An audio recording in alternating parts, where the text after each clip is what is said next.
नीलकण्ठवाहनं द्विषड्भुजं किरीटिनं लोलरत्नकुण्डलप्रभाभिरामषण्मुखं शूलशक्तिदण्डकुक्कुटाक्षमालिकाधरं बालमेश्वरं कुमारशैलवासिनं भजे।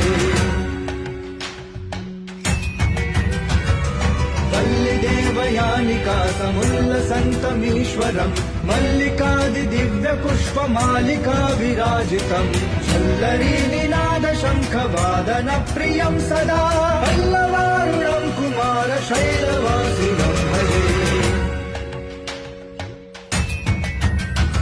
षडाननं कुङ्कुमरक्तवर्णं महामतिं दिव्यमयूरवाहनम् रुद्रस्य सूनुं सुरसैन्यनाथं गुहं सदा शरणम्